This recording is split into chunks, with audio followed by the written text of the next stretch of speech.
Olá e bem-vinda, bem-vindo. Hoje a gente vai mergulhar fundo numa disputa de poder que, olha, quase virou a Igreja Católica de cabeça para baixo. O nome do movimento é conciliarismo. E para guiar nossa conversa, temos aqui um artigo bem denso sobre o tema. Conciliarismo, movimento de reforma na Igreja Católica. Ele cobre essa corrente de pensamento que agitou a Europa ali entre os séculos XIV e XVI. E a pergunta no centro de tudo isso é explosiva mesmo hoje em dia. Afinal de contas, quem manda na igreja? É o Papa com um poder absoluto, tipo um rei no trono, ou é um concílio geral? Uma grande assembleia que representa todos os fiéis? Esse debate não surgiu do nada, né? Foi uma resposta, assim, quase desesperada a uma das maiores crises institucionais que a Igreja já enfrentou. A nossa missão aqui, então, é desvendar essa história. Queremos entender que crise foi essa que abriu espaço para ideias tão radicais, como elas quase venceram e por que, no fim, não vingaram. Ou será que vingaram de alguma forma? Ok, vamos começar a desempacotar isso. Para começar, vamos situar quem nos ouve. Século XIV. O Papa é, teoricamente, a figura mais poderosa da cristandade. O que poderia ser tão grave, tão sério, a ponto de levar teólogos, cardeais e até reis a questionar abertamente essa autoridade? Uma crise que, beira o absurdo. O grande cisma do Ocidente. Em 1378, depois da eleição de um Papa em Roma, o Urbano VI, um grupo de cardeais franceses, bem insatisfeitos, volta atrás, diz que a eleição não valeu e elege um outro Papa, o Clemente VII, que vai para Avignon. De uma hora para outra, a igreja tem duas cabeças. Isso deve ter sido um pesadelo completo. Como as pessoas comuns lidavam com uma coisa dessas? Como um reino decidia quem apoiar? Era fé ou era pura política? Era uma mistura caótica dos dois. A cristandade se partiu no meio. A França e seus aliados apoiavam o Papa de Avignon. Já a Inglaterra, o Sacro Império Romano, outros reinos, apoiavam de Roma. Para uma pessoa comum, a confusão era total, sabe? O seu rei apoiava um Papa, mas o bispo da diocese vizinha podia muito bem apoiar o outro. A quem obedecer? Quem era o verdadeiro vigário de Cristo na Terra? Isso gerou um escândalo e uma ansiedade espiritual assim profundos. Minou a confiança na instituição. E é nesse vácuo de autoridade que as novas ideias começam a borbulhar. Exatamente, com dois papas se excomungando, se atacando. A pergunta óbvia era, quem pode resolver isso? Se nenhum dos dois abre mão do poder. Tem que existir uma autoridade acima deles. E é aí que teólogos e juristas começam a desempoeirar uma ideia antiga, a do concílio geral. Eles argumentavam que a autoridade máxima não residia em uma pessoa, o Papa, mas na representação de toda a Igreja, o concílio. Isso era uma afronta direta à monarquia papal que vinha sendo construída há séculos, né? Então a crise abriu a porta para uma revolução teórica. O artigo menciona alguns nomes por trás disso. Marcílio de Pádua, Guilherme de Ockham e depois, já durante o cisma, Jean Gerson e Francisco Zabarella. Essas eram ideias bem perigosas para a época, imagina. Extremamente perigosas. O Marcílio de Pádua, que escreveu antes mesmo do cisma, já era muito radical. Na sua obra, Defensor Pacis, ele basicamente diz que o poder da igreja vem do povo, da comunidade, e que o Papa é só um administrador, um funcionário, digamos assim. Já o Guilherme de Ockham, ele atacou um conceito-chave, a tal da plenitudo potestatis. Espere um pouco, plenitudo potestatis, isso soa grandioso? O que isso significava na prática? Que o Papa podia fazer o que quisesse. Exatamente essa ideia que o Ockham desafiava. A teoria era que o Papa tinha poder total, um cheque em branco divino, sem nenhum freio. Ockham, que era um lógico brilhante, chega e diz, calma lá, o Papa é humano, ele pode errar, ele pode até se tornar um herege. E se isso acontecer, quem o corrige? Quem o depõe? A resposta dele era óbvia, o concílio. E essas ideias ganham força total com o cisma. Gerson e Zabarella, que o artigo cita, pegam essa base e aplicam direto na crise, né? Sim. O Gerson populariza a ideia de que o Papa é um ministério, um servidor, e não o dono da igreja. E o Zabarella, ele argumenta de uma forma bem jurídica que o concílio representa o corpus mysticum, o corpo místico da igreja. Numa emergência, quando a cabeça está doente, ou, no caso, quando existem duas cabeças, o corpo precisa agir para se salvar. Eles estavam construindo a base teórica e legal para justificar um concílio, mesmo contra a vontade dos papas. Ok, então a base teórica estava toda montada. Temos esses pensadores geniais criando a munição intelectual para uma mudança. Mas uma coisa é escrever um livro, outra é, bom, enfrentar o poder. Eles realmente tentaram levar isso para a prática? Tentaram, e a primeira tentativa, olha, foi um fracasso espetacular. Em 1409, um grupo de cardeais, dos dois lados, se reuniu no Concílio de Pisa. O plano era simples e parecia lógico: depor os dois papas rivais e eleger um novo, o Alexandre V, para unificar a igreja. Parece um bom plano. O que poderia dar errado? Tudo. Os dois papas simplesmente ignoraram o concílio, se recusaram a renunciar, disseram que o concílio era ilegal e excomungaram todo mundo. O resultado foi que, em vez de resolver um problema de 2 papas, Pisa criou um problema de 3 papas. Não acredito. Eles se reúnem para resolver o problema e acabam piorando tudo. É quase uma comédia de erros. Como eles se recuperaram de um fracasso tão grande? Foi um desastre de relações públicas, sem dúvida, mas a situação era tão insustentável que forçou uma segunda tentativa.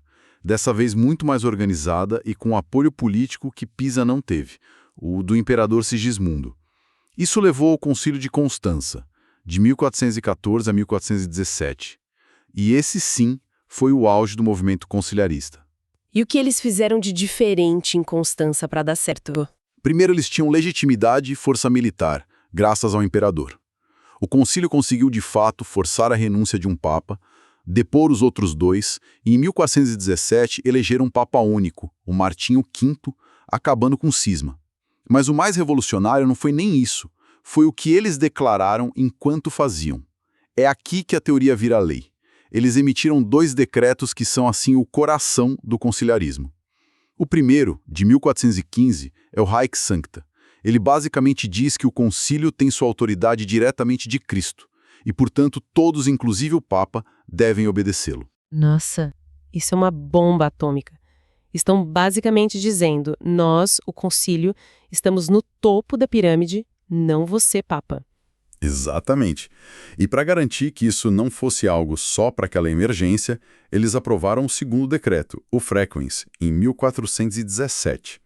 Ele obrigava a convocação de concílios em intervalos regulares, a cada 5, depois 7, depois 10 anos. Era uma tentativa de transformar a monarquia absoluta da Igreja numa espécie de monarquia constitucional com um parlamento regular, uma mudança de poder sísmica. Uma monarquia constitucional para a Igreja. Uau! Mas, conhecendo a história, essa ideia não pegou, certo? O artigo aponta para o concílio seguinte, o de Basileia, como o começo do fim. O que aconteceu ali? O que aconteceu foi o clássico conflito de poder. O Concílio de Basileia começou em 1431 com uma agenda de reformas bem ambiciosa. Só que o Papa da época, Eugênio IV, percebeu que aquilo estava saindo do controle e minando completamente a autoridade dele. Então ele tentou dissolver o concílio. E imagino que o pessoal do concílio não tenha gostado nada disso. De jeito nenhum. O Papa Eugênio agiu como um presidente tentando fechar um congresso que ele não controla, sabe? A reação de uma parte mais radical do concílio foi igualmente extrema. Eles invocaram a autoridade de Constança, declararam o Papa deposto e elegeram um antipapa, o Félix V. E aí, o movimento deu um tiro no próprio pé. Por quê? Não era exatamente o que Constança tinha feito antes? Sim, mas o contexto era outro. Em Constância, eles resolveram uma crise de 3 papas. Em Basileia, eles criaram uma nova crise, um novo cisma, quando a igreja já estava unificada. Para muitos reis e bispos mais moderados, aquilo pareceu um radicalismo perigoso. O Papa Eugênio, muito astuto, aproveitou a confusão, transferiu a parte do concílio que era leal a ele para outras cidades e conseguiu um grande trunfo diplomático. Com essa vitória, ele fortaleceu enormemente sua posição, e o movimento em Basileia se esvaziou, perdeu credibilidade. Entendi. Então, com o movimento desacreditado, o papado aproveitou para dar o troco. Como eles garantiram que uma ameaça como essa nunca mais acontecesse? A reação papal foi lenta, mas foi implacável. O golpe mais direto veio em 1460, com o Papa Pio II, que, ironicamente, tinha sido um defensor do conciliarismo na juventude dele. Ele publicou uma bula, a Execrabilis, que proibia, sob pena de excomunhão, qualquer apelo a um concílio para contestar uma decisão do Papa. Foi um recado claro. A festa acabou. A monarquia papal estava de volta. Contudo. E essa retomada de poder chegou ao auge, séculos depois, no Concílio Vaticano I, em 1870. Ali, eles basicamente blindaram a autoridade do Papa, definindo como dogma a infalibilidade papal e sua primazia sobre toda a Igreja. Parecia o prego final no caixão do conciliarismo. Mas uma ideia tão poderosa não desaparece assim do nada, certo? O artigo diz que ela continuou viva, meio que... Exato. Uma ideia, uma vez que ela é solta no mundo, não pode ser totalmente apagada. As teses conciliaristas continuaram a inspirar movimentos que defendiam mais autonomia para as igrejas locais contra o poder de Roma. O galicanismo na França, por exemplo, ou o febronianismo na Alemanha, todos eles de alguma forma bebiam daquela fonte conciliarista. E o mais surpreendente é a conexão que o artigo faz com o século XX, com o Concílio Vaticano II, nos anos 60. Como é que essa história ressurge ali? Olha, o Vaticano II foi um momento de imensa reflexão da Igreja sobre si mesma, e essa questão do poder voltou à tona. Eles não ressuscitaram o conciliarismo radical de Basileia, mas introduziram um conceito chamado colegialidade episcopal. A ideia é que o colégio dos bispos, como um corpo, também possui autoridade suprema na Igreja. Então é uma espécie de conciliarismo 2.0, a vitória das ideias de Constança séculos depois. Não exatamente. E aqui está a nuance que é fascinante. O documento do Vaticano II tem o cuidado de dizer que o colégio dos bispos só exerce essa autoridade juntamente com o Papa e sob a sua liderança. Ou seja, ele reafirma a importância do corpo dos bispos, o que é um eco claro do conciliarismo, mas ao mesmo tempo reafirma a primazia do Papa como cabeça desse corpo. É menos uma vitória e mais uma tentativa de síntese, de encontrar um equilíbrio. É um legado, uma influência, mas dentro de uma nova moldura. Resumindo, então, o que a gente tem é um movimento que nasceu de uma crise de liderança sem precedentes, que no seu auge, em Constança, se sentiu poderoso o suficiente para demitir papas e tentar criar um parlamento na igreja, mas que acabou perdendo a batalha política por uma monarquia papal que se reafirmou com força total. Perfeito. E a história do conciliarismo é um lembrete fascinante de que estruturas de poder que nos parecem eternas, imutáveis, na verdade, foram palco de disputas intensas. Essa tensão entre a autoridade centralizada e a governança coletiva, sabe? Entre a monarquia e a república. Isso não é uma invenção da política moderna. Está no DNA das grandes instituições ocidentais. O que nos leva com uma reflexão para o final. O princípio central do conciliarismo era que, em tempos de crise grave, quando a liderança falha, a autoridade suprema retorna para o corpo coletivo.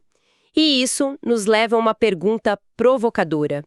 Como esse princípio poderia ser aplicado hoje, não só em instituições religiosas, mas em estruturas políticas, corporativas ou sociais, quando suas lideranças enfrentam crises profundas de legitimidade ou de eficácia?